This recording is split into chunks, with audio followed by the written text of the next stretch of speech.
तो आज हम लोग इस वीडियो में ग्राफिकल रिप्रेजेंटेशन देखेंगे मोशन का। इससे पहले हम लोगों ने मोशन के बारे में स्टडी किया है और मोशन में हम लोगों ने डिस्प्लेसमेंट, वेलोसिटी और एक्सेलरेशन का स्टडी किया था। और उसके साथ साथ जो 3 काइनेमेटिक इक्वेशन ऑफ मोशन है वो हम लोग पढ़े थे, यानी शूबर्ट इक्वेशन पढ़े थे।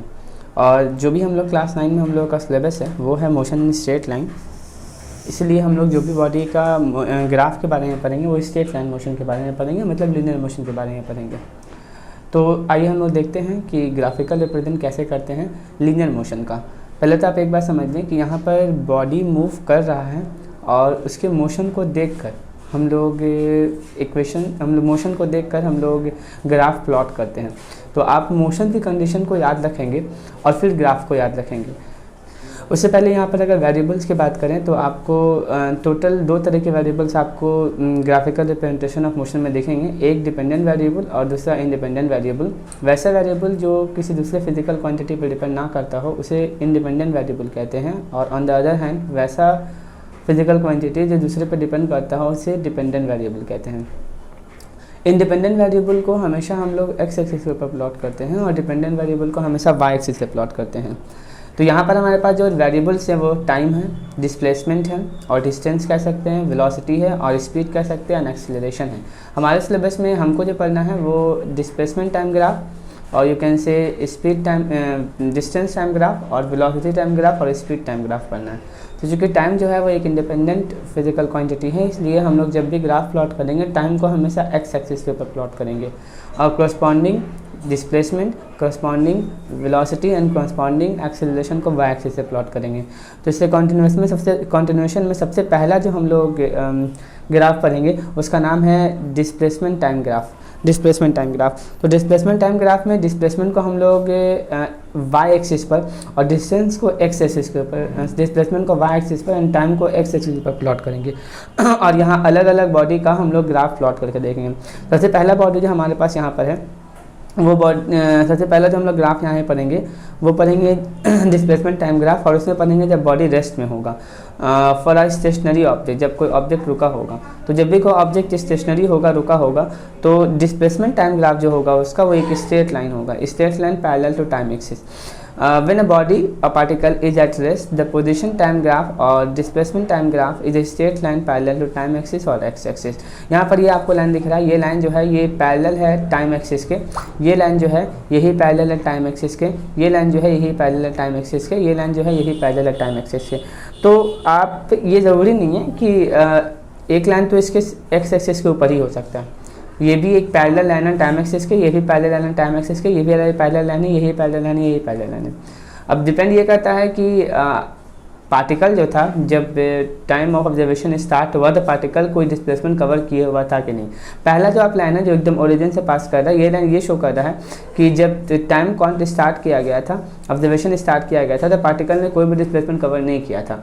ये बता रहा है कि particle has covered some distance, this distance is 5 metre.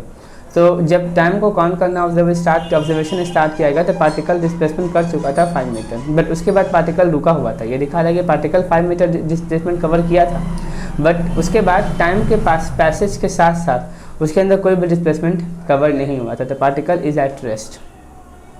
Second जो हमारे पास इसका ग्राफ है, सेकंड ग्राफ की अगर बात करें तो वो हमारे पास ग्राफ है फॉर यूनिफॉर्म मोशन।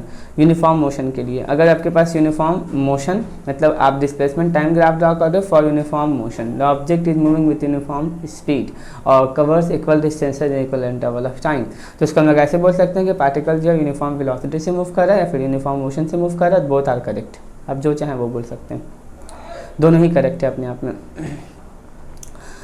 ओके, तो यहाँ पर अगर आप ग्राफ देखेंगे तो आपको ग्राफ कैसे मिलेगा, तो आपको ग्राफ मिलेगा एक स्ट्रेट लाइन। जब कोई बॉडी यूनिफॉर्म मोशन में हो, यूनिफॉर्म वेलोसिटी से मूव करता हो, तो हमको एक स्ट्रेट लाइन मिलता है जो ओरिजिन से पास कर भी सकता और नहीं भी कर सकता। इस ग्राफ में जो ग्राफ है ये स्ट्रेट लाइन जो आपको दिखता है, it is passing from the origin. It is not always true, in some cases it may not passes from origin, but both the graph shows uniform motion और uniform velocity of the body. अब अगर हम लोगों के पास suppose करिए कि हमारे पास आपको डिस्प्लेसमेंट टाइम ग्राफ मौजूद है और डिस्प्लेसमेंट टाइम ग्राफ हमको दिया गया है and we have to calculate distance we have to calculate speed और velocity with the help of displacement time graph. तो पहले तो आपको ये याद होना चाहिए कि डिस्प्लेसमेंट टाइम ग्राफ देता क्या है। तो बहुत सारे लोग इस बात को ऐसे बोलते हैं कि displacement time graph gives us velocity. ये बिल्कुल गलत है। Displacement time graph does not gives us velocity but the slope of displacement time graph gives us velocity. अब स्लोप के बारे में कंसेप्ट हमने पहले पढ़ चुके हैं। स्लोप का मतलब हम लोग समझ चुके हैं। आपके पास अगर आपको समझना है तो एक बार फिर से आप यहाँ देख सकते हैं। आप अगर नहीं देखे हैं तो मैंने स्लोप का जो वीडियो भेजा था उसको ज़रूर देखें। ये आपके पास इधर की तरफ एक्स एक्सिस है और इधर के पास आपके पास वाई एक्सिस है। ये एक्स एक्सिस है, वाई एक्सिस है और ये एक यूनिफॉर्म मोशन का स्ट्रेट लाइन प्लॉट किया गया है। इसके ऊपर 2 पॉइंट लिया गया है, एक पॉइंट यहाँ लिया गया है ए और एक पॉइंट यहाँ लिया गया है बी। अब ये ए पॉइंट और बी पॉइंट से एक्स एक्सिस से ड्रॉ किया गया। ये टाइम एक्सिस है तो T1 हो गया, यहाँ T1 लिखा हुआ है। यहाँ से यहाँ T2 है, फिर यहाँ S1 है और यहाँ S2 है। अब अगर ये वाला डिस्टेंस की आप बात कीजिएगा तो ये डिस्टेंस हो जाएगा T2 minus T1, T2 minus T1। और अगर आप ये वाला डिस्टेंस की बात कीजिएगा, ये वाला डिस्टेंस ये हो जाएगा S2 minus S1, S2 minus S1। तो अगर आप इससे इसको सीधा स्ट्रेट लाइन में ला देंगे तो ये वाला पार्ट जो आपको मिलेगा ये मिलेगा S2 माइनस S1 और ये वाला पार्ट जो मिलेगा ये मिलेगा T2 माइनस T1। इस बात को यहाँ फिगर में दिखाया गया। अगर आप फिगर को क्लियरली देखोगे तो ये वाला पार्ट जो है AP, आप यहाँ से देखिए ये A है और ये P है, AP। ये AP जो पार्ट है, ये AP जो है वो इक्वल है T2 माइनस T1 के और ये BP जो पार्ट है ये इक्वल है आपको S2 माइनस S1 के। तो अब यहाँ पर अगर हम लोग देखेंगे तो डिस्प्लेसमेंट बॉडी का जो है वो BP है, BP is equal to S2 minus S1 और टाइम टेकन जो है वो AP है which is equal to T2 minus T1। Slope के बारे में जानते हैं हम क्या होता है। स्लोप इज tan थीटा और इस ट्रायंगल में अगर देखोगे tan थीटा का वैल्यू परपेंडिकुलर बाय बेस, जैसे मैंने आपको पढ़ाया था, परपेंडिकुलर BP है और बेस AP है तो BP बाई AP। BP का value S2 minus S1 divided by T2 minus T1। तो slope is equal to change in displacement divided by change in time and change is noted by letter delta. तो delta S by delta T which gives you velocity because we know that displacement upon time is equal to velocity. So we can write that the slope of displacement time graphs gives such velocity or speed. कुछ बातें और इसमें आपको बहुत वाज़ह तौर पे याद रखनी है, क्योंकि हम लोग जो स्पीड पढ़े थे वो या जो स्पीड पढ़े थे या फिर स्ट्रेट लाइन का मोशन जो वेलोसिटी पढ़े थे वो 2 तरह का पढ़े थे। एक इंस्टेंटेनियस वेलोसिटी और दूसरा पढ़े थे हम लोग एवरेज वेलोसिटी। तो इस केस में जो हमने वेलोसिटी फाइंड किया है which is obtain by the slope of displacement time graph is what, whether it is instantaneous velocity और एवरेज वेलोसिटी। तो क्लियरली आपको पता होना चाहिए कि इस फिगर के लिए जो हम लोगों ने स्लोप फाइंड किया है, this slope gives us average velocity, not only velocity but gives us average velocity. तो आप यहाँ पर चाहें तो आप एवरेज लगा सकते हैं, AVG। You can put average over here, wait a while, you can put average over here, you can write average over here कि the slope of displacement time graphs gives us average velocity, ये हमको average velocity देता है। अब यहाँ पर 2-3 बातें हैं जो आपको बहुत ही ज़्यादा समझना है कि सर अगर ये एवरेज वेलोसिटी दे रहा है तो इंस्टेंटेनियस कब देगा। ध्यान से सुनना, आपके पास एक स्ट्रेट लाइन था, इस स्ट्रेट लाइन की अगर बात करें तो इस स्ट्रेट लाइन के अंदर आपने 2 पॉइंट लिया था, एक A यहाँ पर लिया था और B यहाँ पर लिया था। तो ये दोनों पॉइंट के बीच में एक कंसिडरेबल डिस्टेंस है। तो जब एक डिस्प्लेसमेंट टाइम ग्राफ के ऊपर आप 2 अलग अलग पॉइंट लोगे और उन दोनों पॉइंट का स्लोप अगर फाइंड करोगे तो 2 पॉइंट का स्लोप जो होगा वो आपको एवरेज वेलोसिटी देगा। लेकिन जब इन दोनों पॉइंट को A और B को हम बहुत बहुत करीब ले जाएं एक दूसरे के, जब बहुत करीब ले जाएंगे तो the change in T2 minus T1 tends to 0, ये बहुत छोटा हो जाएगा। अगर हम यहाँ ग्राफ बना करके आपको दिखाते हैं तो मान लेते हैं कि ये मैंने ग्राफ लिया और यहाँ पर एक पॉइंट लिया A, यहाँ पर एक पॉइंट लिया A और B पॉइंट बहुत दूर, B पॉइंट की डिस्टेंस घटाएंगे। अभी B पॉइंट यहाँ था, आइए मैंने यहाँ था B पॉइंट, आइए मैंने B पॉइंट यहाँ लिया, फिर यहाँ लिया, फिर यहाँ लिया और एक दूसरे के बहुत करीब कर दिया। जब B पॉइंट आप बहुत करीब करेंगे तो T2 माइनस T1 का वैल्यू बहुत घट जाएगा, T2 माइनस T1 का वैल्यू बहुत छोटा हो जाएगा। इट मीन्स जो आपके पास वैल्यू आया था दैट इज डेल्टा T बहुत छोटा हो जाएगा और इट में टेंस टू 0, इसको पढ़ते हैं tends to, TENDS tends to, delta T tends to 0। जब A और B बहुत करीब आ जाएगा ये चेंज इन टाइम बहुत छोटा हो जाए during finding the slope of a line. Then slope जो फाइंड होगा वो 2 पॉइंट का ना फाइंड होकर स्लोप जो ऑप्टन होगा वो सिर्फ 1 पॉइंट, मतलब A और B एक दूसरे के बहुत करीब चला जाएगा और ये टोटल पॉइंट सिर्फ 1 पॉइंट हो जाएगा। तो इस केस में जब इस 1 पॉइंट का तुम स्लोप फाइंड करोगे तो ये it will gives us instantaneous velocity. तो slope slope, finding slope on 2 points which have a considerable distance give you average velocity, and on the other hand when the distance of this point A and B are very less such that the change in t, the change in time tends to 0, then the slope of these graphs will give us instantaneous velocity. Here is an example to show how to find the velocity with the help of displacement time graph. Mind it, a slope of displacement time graphs gives us velocity, slope of displacement time graphs gives us average velocity or instantaneous velocity depending upon the condition given to you. अब यहाँ पर एक question आपको given है, यहाँ पर examples number 1 में, a car is moving on a straight path with uniform speed. Given यहाँ आप एक कार है आपके पास जो एक स्ट्रेट लाइन में मूव कर रहा है और वो यूनिफॉर्म स्पीड से मूव कर रहा है, यानी यूनिफॉर्म स्पीड कांस्टेंट स्पीड है उसकी। तो आपको समझ में आ रहा है कि जो हमको ग्राफ मिलेगा वो स्ट्रेट लाइन मिलेगा विच मे और may not passing from origin but it must be tilde with an angle theta from x axis making an angle theta, that is angle of inclination, and in order to find the slope we have to just calculate tan theta or change in y parameter divided by change in x parameter. But first you have to plot the graph. Firstly plot the graph and then find the speed. So first thing that you have to do is to plot the graph. Okay, it is very easy to plot the graph as you may study in standard 8. Here is time and here is displacement. हाँ, आपको पहले बता चुके हैं, time जो है वो हमेशा x एक्सिस पे रखा जाता है, डिस्प्लेसमेंट हमेशा y एक्सिस पे रखा जाता है। तो यहाँ अगर आप देखोगे तो आपके पास यहाँ पर x एक्सिस है इधर की तरफ, जिधर टाइम रखा गया सेकंड में, इधर y एक्सिस है, डिस्प्लेसमेंट रखा गया है मीटर में, और यहाँ देखोगे तो 0 मीटर, टाइम 0 है, 1 है, 2 है, 3 है, 4 है, टाइम लीनियर है, 1 2 3 4 5, क्योंकि टाइम लीनियर है, 6 तक प्लॉट कर दिया। डिस्प्लेसमेंट 0 10 का गैप है, तो पहले यहाँ ओरिजिन को 0 मानेंगे, फिर 10, फिर 20, फिर 30, फिर 40, फिर 50, 60 एंड सो ऑन, इस तरह से हम मान लेंगे। फिर पहला पॉइंट प्लॉट करेंगे 0 0 0 0 पॉइंट यहाँ आएगा। पहला पॉइंट जो हम लोग प्लॉट करेंगे, पर पॉइंट प्लॉट करने आपको आना चाहिए। पहला पॉइंट जो हमारा प्लॉट होगा वो क्या होगा, 0 0, x 0 y 0, दोनों 0 0 होगा, x 0 y 0, तो x 0 y 0 यहाँ आएगा, ये वाला पॉइंट x 0 y 0 का पॉइंट है। उसके बाद है x जो है वो 1 है, x जो है वो 1 है और y जो है वो 10 है, तो 1 10, x 1 y 10, यहाँ पर कोई पॉइंट आ रहा है? It is not really possible for me to show you clearly as I am doing this on a screenshot. Okay, when time is 1, displacement is x, so we have given this, come with this point, and when time is 2 and displacement is 20, we have come to point B and then C, then D and so on. We have just plot the time. कुछ इस तरह से मैंने plot किया है, अगर आप time देखो, सॉरी मैंने कुछ इस तरह से प्लॉट किया, अगर आपको आता है तो बहुत अच्छी बात है। इधर की तरफ मैंने ये 0 था, ये 1 2 और ये 10 20, 1 2 10 20। कैसे प्लॉट करेंगे? पहला पॉइंट 0 0 था, तो पॉइंट यहाँ मिलेगा 0 0, फिर आपको 1 10 है, 1 ये है, 10 ये यहाँ मिलेगा, 10 1 10, फिर 2 20 है, 2 20 यहाँ मिलेगा, इसको स्ट्रेट लाइन से मिला देंगे। इस तरह से ग्राफ प्लॉट किया गया है। अब जब ग्राफ प्लॉट कर दिए हैं तो आप इसके ऊपर कोई भी 2 पॉइंट ले लें, ध्यान से देखें, A B C D E जो भी आपको पॉइंट मिला है इसके ऊपर 2 पॉइंट लेने से, एक सी लिया है मैंने, एक ई लिया है, कोई भी पॉइंट आप ले सकते हैं, मैंने सी लिया है और ई लिया है। अब सी और ई से परपेंडिकुलर लाइन ड्रॉ करो, ये 3 है, ये 30 है, यहाँ से यहाँ ये 5 है, यहाँ से यहाँ ये 50 है, तो change in Y that is 50 minus 30 और change in time that is 5 minus 3, और दोनों का आप क्या करो, स्लोप निकालना है आपको। स्लोप निकालने का तरीका हम जानते हैं कैसे होता है। Slope of a car can be given as slope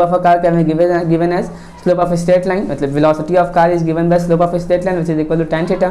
Tan theta is equal to EP by CP in the given figure, EP by CP, and it is equal to 50 minus 30 divided by 5 minus 3, it is 20 by 10, which is equal to 10 meter per second. This is your average velocity. Okay, we have discussed about uniform velocity or uniform motion, how displacement time graph looks like when the body is in uniform motion. The very next graph is for non-uniform motion. If a body is moving with non-uniform motion, then how its graph look like? So for non-uniform motion, that is if a body covers unequal distances in equal interval of time or equal distances in unequal interval of time, then we come across a graph which is a curve shown in the figure, curve. non-uniform graph. For non-uniform motion, ST graph, that is displacement time graph for non-uniform motion, is a curved line which is called parabola. So we have come across the graph which look like this parabola. This is called upward parabola. This is one type of parabola. We have so different type of parabola, like this figure can also be in the form of this way.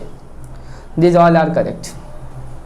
So basically, when there is non-uniform motion or non-uniform speed and we have to plot displacement time graph, then graph is not a linear graph, will not be a straight line, but it will be a curved line which is in the form of parabola. It may be upward parabola, downward parabola, left-handed parabola or right-handed parabola. It is not of your concern, because you have to study in class 11th or in higher standard. Okay, now we have discussed about displacement time graph. Now we come across the very next graph, that is velocity time graph. Okay, now we will have to study about velocity time graph. And if we are talking about velocity time graph, then velocity time graph or VT graph, you can also say this as a speed time graph. Both are correct. Here is two physical quantity, one is velocity, another is time, and we have to plot time on x-axis and velocity at y-axis. Velocity is in the meter per second. Velocity is in meter per second and time is in second. Velocity is in meter per second. There is only meter written. You have to write meter per second. Okay, तो यहाँ पर भी आपको total 3 cases rise हो सकता है velocity time graph में. पहला केसेस मतलब देखो, वेलोसिटी टाइम ग्राफ है तो बॉडी जो मूव कर रहा है तो वो एक बार उसके वेलोसिटी 0 हो सकती है, यानी आप ये समझो कि बॉडी रेस्ट में है. तो जब बॉडी रेस्ट में है तो फिर तो बात करनी ही नहीं है, क्योंकि अगर बॉडी रेस्ट में है तो we can not plot velocity time graph. एक केस ये हो सकता है कि वेलोसिटी कांस्टेंट हो, तो बेसिकली दो ग्राफ बनता है यहाँ पर. एक वेलोसिटी कांस्टेंट हो तब, और एक वेलोसिटी जब कांस्टेंट ना हो तब. एक यूनिफॉर्म वेलोसिटी के लिए ग्राफ, वेलोसिटी टाइम ग्राफ, और एक नॉन यूनिफॉर्म वेलोसिटी के लिए. वेलोसिटी 0 है, it means body does not change its position with time, so we can not plot velocity time graph. But if we are going to plot velocity time graph, then there are two cases. In one case, when body is moving with constant velocity, and on the other, then object is moving with non-uniform velocity. But here is one point is very remarkable, that with the help of velocity time graph, we can find two different physical quantity. If we find the slope of velocity time graph, first remember this, if we want to slope, if we calculate the slope of velocity time graph, it will gives us acceleration, and the slope of velocity time graphs gives us acceleration. As here you have to learn that we gives us average acceleration. If we find the slope of velocity time graph, we come across a physical quantity which is known as acceleration, and more appropriate average acceleration. When we are going to calculate the slope of 2 points on velocity time graph, and if these 2 points are come very close to each other, like in the previous class, like in the previous velocity displacement time graph, then it gives us instantaneous acceleration. एक चीज़ तो ये मिल जाएगा हमको, acceleration मिल जाएगा. दूसरा जो हमको मिलेगा वो डिस्प्लेसमेंट मिलेगा. चूँकि अगर कोई बॉडी मूव कर रहा है, उसके अंदर कुछ वेलोसिटी है, वो टाइम के साथ वेलोसिटी चेंज कर रहा है या नहीं भी कर रहा है, but instead the body is covering some distance और डिस्प्लेसमेंट. तो with the help of velocity time graph we can find two physical quantity. First is displacement and then acceleration at an instant, or average we can also say it. So first of all we will discuss about when a body is moving with constant or uniform speed or uniform velocity. Body जब uniform velocity से move कर रहा है तब. The VT graph for a body moving with constant velocity is a straight line parallel to time axis. जब कोई body का speed constant होगा, यूनिफॉर्म होगा, तब जो ग्राफ आएगा वेलोसिटी टाइम ग्राफ जो आएगा वो कैसा होगा, एक स्ट्रेट लाइन होगा जो पैरेलल होगा टाइम एक्सिस से. देखिए वेलोसिटी है, ये टाइम है, ये वेलोसिटी है, और दोनों ग्राफ मिला एक स्ट्रेट लाइन मिला है जो टाइम एक्सिस के पैरेलल है. वेलोसिटी 0 नहीं होगा, वेलोसिटी कुछ होगा. अगर आप यहाँ से एक लाइन ले लोगे ना, ये वाला लाइन, तो इससे मालूम पड़ता है कि वेलोसिटी 0 है, नहीं बॉडी रेस्ट में है. तो हम लोग उसकी बात नहीं कर रहे हैं, बॉडी रेस्ट में नहीं है, body is moving. It means that body has some velocity and the velocity of body is not changing with time. Now अगर हम एक कार चला रहे हैं, उस कार की स्पीड हम कांस्टेंट 30 मीटर पर सेकंड कर दिए, no I am not changing the velocity of the car. So if we going to plot the velocity time graph or velocity time curve, then we come across these types of graph which is shown in the figure. यहाँ पर आपके पास ये velocity है, time है, और ये एक straight line show कर रहा है कि अभी तो यहाँ पर कुछ वैल्यू है वेलोसिटी का, ये वाला कुछ वैल्यू है 30 मीटर पर सेकंड है ये वैल्यू वेलोसिटी का, लेकिन अब ये हमेशा 30 है। देखो टाइम पास हो रहा है 1 2 3 4 5 time is passing but the velocity at every instant is 30 meter पर second. So this shows this graph, this velocity time graph shows us a body is moving with constant or uniform speed, having no acceleration because the speed is not changing, so there is no acceleration.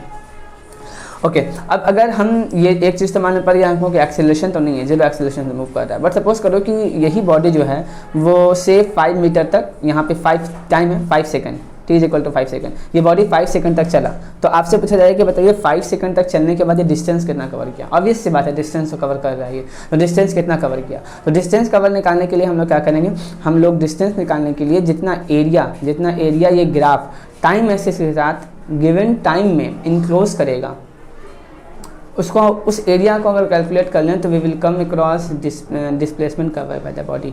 तो यहाँ पर t is equal to 5 second तक body चला था, तो इस 5 second यहाँ है और ये वेलोसिटी टाइम ग्राफ यहाँ है, तो हम क्या करेंगे इससे इसको मिला देंगे। एक यहाँ पर एक आपके पास एक कोई प्लेन सरफेस प्लेन एरिया बन जाएगा, इस एरिया ये आपके पास एक प्लेन फिगर बन जाएगा। अगर इस प्लेन फिगर का एरिया निकाल दें तो एरिया जो आएगा वो किसके बराबर होगा, this area should be equal to displacement covered by the particle.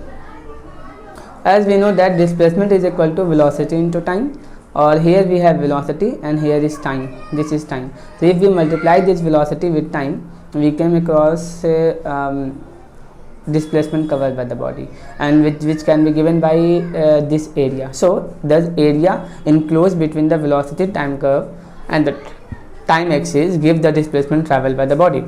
और यहाँ पर आपको एक फिगर दिया है, इस फिगर में अगर देखोगे तो ये आपके पास O है, A है, B है और B है। एरिया आपको निकालना है तो ये लेंथ है दैट इज़ OA, और ये ब्रेथ है दैट इज़ ये आपको वेलोसिटी होगा, here is a mistake, you have to write velocity over here, और ये आपके पास वेलोसिटी है, इससे मल्टीप्लाई कर देंगे that is area OAPB which is equal to OA into AP। OA का वैल्यू लेंथ कहलाएगा और ये ब्रेथ कहलाएगा, ऑब्वियसली चूँकि रेक्टेंगल है तो OA इंटू OP ये आपको एरिया हो जाएगा, और ये टाइम है, ये OA टाइम है और ये आपको वेलोसिटी है, तो time into velocity gives you displacement covered by the body by the particle. Area enclose above the time axis, ध्यान देंगे थोड़ा यहाँ से, ये आपका टाइम एक्सिस है और ये टाइम एक्सिस के ऊपर अगर एरिया कवर होता है ये वाला एरिया ऊपर तो पॉजिटिव एक्सेलरेशन होगा, और अगर ये नीचे एरिया कवर होता है ये वाला तो ये नेगेटिव एक्सेलरेशन होगा, याद रखेंगे। Area enclose above the time axis represent positive displacement while area enclose below the time axis represent negative displacement. चलिए अगर आपको इसी क्वेश्चन में कहा जाए कि आप डिस्प्लेसमेंट भी फाइंड करो और डिस्टेंस भी फाइंड करो, तो एक छोटा सा यहाँ पे ट्रिक है जो आपको याद रखना है, वो ये कि अगर आपको डिस्प्लेसमेंट फाइंड करने कहा जाए तो डिस्प्लेसमेंट फाइंड करने के लिए आप टोटल एरिया को ऐड कर देंगे, टोटल डिस्प्लेसमेंट को ऐड कर देंगे, इट मीन जो भी एरिया आया है उन सब एरिया को ऐड कर देंगे विथ प्रॉपर साइन डिस्प्लेसमेंट निकालने के लिए। अगर ऊपर है तो पॉजिटिव, नीचे है तो नेगेटिव, बट अगर आपको डिस्टेंस फाइंड करना है तो आप सिर्फ एरिया को ऐड करेंगे विदाउट यूजिंग साइन। एक एग्जाम्पल देखेंगे तो आपको समझ में ज़्यादा आएगा। इस एग्जाम्पल में आपको कंसिडर करना है कंसिडर्ड वेलोसिटी टाइम ग्राफ। आपको एक वेलोसिटी टाइम ग्राफ यहाँ पर दिया गया है, और इस वेलोसिटी टाइम ग्राफ की अगर बात करोगे आप तो इस वेलोसिटी टाइम ग्राफ में आपको ये वाई एक्सिस है, यहाँ पर ये -5 है, यहाँ पर ये +5 है, और 20 से यहाँ एक्स एक्सिस पे आपको टाइम दिया गया, इधर के साथ आपको वेलोसिटी दिया गया। यहाँ से ओरिजिन से ऊपर पॉजिटिव है, इधर नेगेटिव है। यहाँ से यहाँ आपको एक पॉइंट लिया गया, ए नाम रखा गया, यहाँ से यहाँ बी है ये, फिर ये सी है, फिर यहाँ से यहाँ डी है ये वाला, फिर ये ई है, फिर एफ, फिर जी और फिर एच, कुछ आके यहाँ पर स्टॉप हुआ ये ग्राफ। अगर आपको यहाँ पर दो चीज़ आपको फाइंड क्या करना है, आपको इस ग्राफ को कंसिडर कीजिए, डिस्प्लेसमेंट फाइंड करिए और फिर डिस्टेंस फाइंड कीजिए, डिस्प्लेसमेंट और डिस्टेंस। तो ये मैंने आपको बताया है कि अगर आपको वेलोसिटी टाइम ग्राफ गिवन हो तो डिस्प्लेसमेंट और डिस्टेंस निकालने के लिए सारी एरिया को ऐड कर लेंगे। डिस्प्लेसमेंट निकालने के लिए टोटल एरिया को ऐड करके विद प्रॉपर साइन रखेंगे, और डिस्टेंस निकालने के लिए साइन को नहीं कंसिडर करेंगे, we should consider all positive sign. पहले एरिया निकालिए आप, ट्राइंगल आपको दिख रहा है यहाँ पर, पहला ट्राइंगल जो आपको है यहाँ पर OA स्मॉल ए है, बी OAB का एरिया निकालिए। एक ट्रायंगल है, इसका एरिया होता है half into base into height, तो बेस के जगह पे तो ये होगा OB, देखिए O A B, area of triangle O A B is equal to half into base, base की जगह पे ओ बी और हाइट की जगह पे ये बाबू, हाइट की जगह पे ये वाला, और ये हाइट कितना है 5 है, चूँकि ये +5 है तो ये 5 हो गया हाइट, तो half into base into height, half into O B का वैल्यू है 4, 4 इंटू 5 दैट इज 10 स्क्वायर यूनिट। ठीक है, अब अगर नेक्स्ट हम लोग फाइंड करने जाएं दूसरा वाला एरिया, तो दूसरा एरिया हमारे पास ये वाला है दैट इज बी, ये वाला बी सी डी ई, तो ये दिखने में ट्रापेजियम है ना, ट्रापेजियम का एरिया क्या होता है half into sum of parallel side into distance between the parallel side. तो पैरेलल साइड तो ये है, एक सी डी पैरेलल साइड है और यहाँ से एक बी पैरेलल साइड है, तो सी डी तो 3 है, यहाँ से यहाँ कौन कीजिए, यहाँ से यहाँ तक का डिस्टेंस कितना 3 है, 5 से कौन करना स्टार्ट कीजिए, then you will come to know. ये जो डिस्टेंस आपको दिख रहा है ना, ये वाला डिस्टेंस, ये डिस्टेंस 3 है, आप समझने की कोशिश करेंगे, ये वाला डिस्टेंस जो सी डी आपको दिख रहा है ये 3 है, देखिए यहाँ से परपेंडिकुलर लाइन ड्रॉ किया हुआ है, परपेंडिकुलर लाइन ड्रॉ किया हुआ है, 5 से स्टार्ट कीजिए काउंट करना, 6 पे जाएंगे 1 2 3, और बी से ई की दूरी, ये वाला दूरी बी से ई की दूरी, ये दूरी कितनी है, तो ये दूरी 4 से स्टार्ट कीजिए, ऊपर जाइए 4 के बाद 5, 1 2 3 4 5, 9 पे जाएंगे तो 5 हो जाएगा, यानी पैरेलल साइड जो है वो 3 इंटू 5, 3 + 5 है, और डिस्टेंस बिटवीन, डिस्टेंस तो ये है और ये 5 के बराबर है, 5 लिख दिए, यानी ये भी हो गया 10 मीटर पर सेकंड। ओके, 10 स्क्वायर यूनिट, क्योंकि एरिया आप निकाल रहे हो। फिर उसके बाद आपको यहाँ पर सेकंड नंबर है ई एफ जी एच, इसका एरिया निकालिए। जब ई एफ जी एच का एरिया आप निकालने जाएंगे तो ई एफ जी एच का एरिया भी आपको ट्रापेजियम निकलेगा, तो एरिया ऑफ ट्रापेजियम यहाँ पर भी आपको निकालना होगा, और यहाँ पर एरिया ऑफ ट्रापेजियम जो होगा वो किसके बराबर होगा, तो एरिया ऑफ ट्रापेजियम जो होगा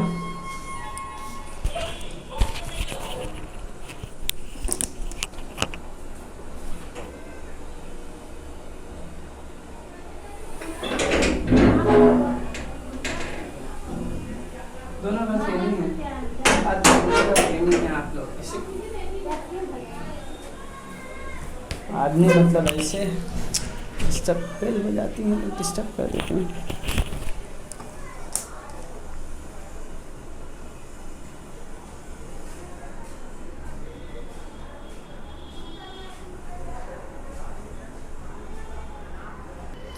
सो अगर हम लोग इसका एरिया निकालेंगे तो इसका एरिया जो हो जाएगा वो half into sum of parallel side into distance between the side होगा। पैरेलल साइड है आपको यहाँ से यहाँ तक जिसका वैल्यू 2 है, और एक दूसरा यहाँ से यहाँ तक है जिसका वैल्यू कितना है, जिसका वैल्यू आपको 4 है, और हाइट तो 5 ही है, तो ये हो जाएगा यहाँ से देखिए हाफ इंटू 4 + 2 इंटू 5, तो ये भी आपको 15 हो जाएगा। डिस्प्लेसमेंट निकालने के लिए तीनों एरिया को ऐड करेंगे, डिस्टेंस निकालने के लिए तीनों एरिया को ऐड करेंगे विद पॉजिटिव साइन।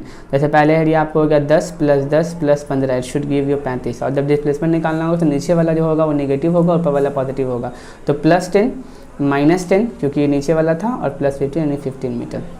तो इस तरीके से आप इस क्वेश्चंस के बेसिस पे ऊपर के थ्योरी को आप समझ सकते हैं। चलिए नेक्स्ट अगर हम बात करें कि अगर हम लोग पहला जो ये बात किए थे वो पहला जो केस पर रहते हैं उसमें पार्टिकल जो था वो मूव कांस्टेंट स्पीड था, पार्टिकल का स्पीड नहीं चेंज हो रहा था, speed of the particle remains constant और सेम। यहाँ पर है कि स्पीड पार्टिकल का या बॉडी का स्पीड चेंज होगा लेकिन यूनिफॉर्म रेट से होगा। Particle of a body changes इस स्पीड विथ यूनिफॉर्म रेट, मतलब स्पीड उसका चेंज होगा, वेलोसिटी चेंज होगा लेकिन यूनिफॉर्म रेट से होगा। जैसे 1 सेकंड में वेलोसिटी 5 मीटर पर सेकंड था, फिर अगले सेकंड में मान लेते हैं एग्जांपल लेके आपको समझाते हैं, यूनिफॉर्म रेट से वेलोसिटी चेंज होना। When the velocity changes at uniform rate, मतलब आपके पास जब टाइम 1 सेकंड था तो आपके पास वेलोसिटी था 5 मीटर पर सेकंड, 5 मीटर पर सेकंड। जब आपके पास टाइम 2 हो गया 2 सेकंड तो वेलोसिटी हो गया 10 मीटर पर सेकंड, टाइम हो गया 3 सेकंड तो वेलोसिटी हो गया 15 मीटर पर सेकंड। आपको दिख रहा है कि वेलोसिटी टाइम के साथ चेंज हो रहा है, सेम नहीं है, लेकिन एक एक सेकंड के इंटरवल में डिस्प्लेसमेंट वेलोसिटी जो चेंज हो रहा है वही 5 मीटर पर सेकंड हो रहा है। तो this types of change is known as changing speed with uniform rate. और जब यूनिफॉर्म रेट से स्पीड चेंज होता है किसी बॉडी का, वेलोसिटी चेंज होता है, तो ग्राफ कैसा आएगा, तो वेलोसिटी टाइम ग्राफ जो आएगा वो स्ट्रेट लाइन आएगा, parallel to straight line passing may और may not passing from origin. ये बिल्कुल उसके जैसा ही है, ये वेलोसिटी है, ये टाइम है, और जब वेलोसिटी चेंज हो यूनिफॉर्म रेट से तो आपको एक स्ट्रेट लाइन मिलेगा, और ये स्ट्रेट लाइन जो होगा वो ओरिजिन से पास करेगा, और ये देगा क्या, तो इस ऐसे ग्राफ का स्लोप फाइंड करेंगे तो हमको एक्सेलरेशन मिलेगा और यूनिफॉर्म एक्सेलरेशन मिलेगा, क्योंकि speed is changing at velocity is changing at uniform rate, so the acceleration that we get after finding the slope of these types of graphs gives us an acceleration that is uniform acceleration. So if we are going to study the velocity time graph for a body moving with velocity changes at uniform rate is a straight line inclined to time axis producing uniform acceleration। तो यहाँ पर इससे uniform acceleration मिलेगा। अगर आप इसका slope find करना चाहते हैं तो यहाँ पर डायरेक्टली स्लोप मैंने फाइंड करके दिखाया है without any much writing in the figure. यहाँ पे एक पॉइंट लिया ए, यहाँ पर एक पॉइंट लिया बी, ये डिस्टेंस होगा t2 माइनस t1, ये डिस्टेंस होगा v2 माइनस v1। स्लोप निकाल लो, delta v by delta t is equal to acceleration, क्योंकि v upon t acceleration, rate of change of velocity with time gives us acceleration, the slope of a velocity time graph gives us acceleration, got it। लेकिन एक बात याद रखना है कि आप graph को भी देखोगे, if graph is like this then there is no acceleration produced, but इस जब वेलोसिटी चेंज हो रहा है यूनिफॉर्म रेट से तो यूनिफॉर्म एक्सेलरेशन प्रोड्यूस होगा। अब इसमें दूसरा बात आ सकता है, अगर आपको एरिया निकालने कहा जाए, कितना एरिया कवर किया, कितना डिस्प्लेसमेंट कवर किया है पार्टिकल, तो डिस्प्लेसमेंट निकालने का सेम तरीका है जो आपने पीछे पढ़ा अभी, कि आप एरिया इनक्लोज निकाल देंगे। जैसे सपोज करिए आपके पास इधर वेलोसिटी है, इधर की तरफ टाइम है, ये आपके पास वेलोसिटी है, और यहाँ से यहाँ तक आपको ये गिवन है, आपको एक ग्राफ गिवन है, ये आपको ग्राफ है, ये ओरिजिन से नहीं है ग्राफ, ध्यान देंगे, ओरिजिन से नहीं है, ओरिजिन से एट अ पॉइंट ए पर है, मतलब कुछ इनिशियल वेलोसिटी होगा, इसको हम लोग यहाँ से यहाँ तक इनिशियल वेलोसिटी यू कह सकते हैं, और पार्टिकल यहाँ तक चला, से यहाँ ए से स्टार्ट किया और बी तक चला, पार्टिकल यहाँ तक चला। तो अगर आपको निकालना है कितना डिस्प्लेसमेंट कवर किया है बॉडी, तो आप इसको एक्सिस मिला देंगे टाइम एक्सिस से, और ये वाला एरिया कैलकुलेट कर देंगे। ये एरिया कैलकुलेट करना आसान है, क्योंकि यहाँ पर आप ट्रायंगल बना देंगे, या आपके पास रेक्टेंगल बन जाएगा और ये ट्रायंगल बन जाएगा, दोनों एरिया को ऐड कर देंगे, you will get displacement. If the motion is with uniform retardation, okay, यहाँ एक बात है कि एक्सेलरेशन अभी यूनिफॉर्म एक्सेलरेशन से अगर यूनिफॉर्म रिटार्डेशन होगा तो ये ग्राफ कैसा होगा, ये ग्राफ जो होगा वो निगेटिव एक्सिस में इंक्लाइन करने लगेगा। अभी इंक्लिनेशन पॉजिटिव एक्सिस में है, अभी इंक्लिनेशन पॉजिटिव एक्सिस में है, ये इंक्लिनेशन है थीटा, अब ये नेगेटिव एक्सिस में इंक्लाइन करने लगा, मतलब ये ग्राफ उल्टा हो जाएगा, बस इतना याद रखना आपको। ओके, अब नेक्स्ट टॉपिक है, इसी में लास्ट है कि जब velocity time graph when the velocity changes with non uniform rate, is the velocity non uniform rate से चेंज होगा। It means non uniform rate से चेंज होने का मतलब क्या हुआ, नॉन यूनिफॉर्म रेट से चेंज होने का मतलब यह हुआ कि पहले 1 सेकंड में वेलोसिटी था 10 मीटर पर सेकंड, और दूसरे 1 सेकंड में वेलोसिटी हो जाए 25 मीटर पर सेकंड, तीसरे 1 सेकंड में वेलोसिटी 30 मीटर पर सेकंड। ध्यान से देखोगे तो वेलोसिटी यूनिफॉर्म रेट से चेंज नहीं हो रहा है, पहले 1 सेकंड में वेलोसिटी 15 मीटर पर सेकंड चेंज हो गया, और फिर अगले 1 सेकंड में वेलोसिटी 5 मीटर पर सेकंड ही चेंज हुआ, तो this is non uniform rate. तो इस केस में ग्राफ कैसा आएगा, तो इस केस में ग्राफ आपको कर्व आएगा, velocity time graph gives a curve line which is known as parabola, जिसको हमने देखा था पहले। The velocity time graph for a body moving with non uniform speed is a curve called parabola, और जो acceleration होगा non uniform acceleration होगा।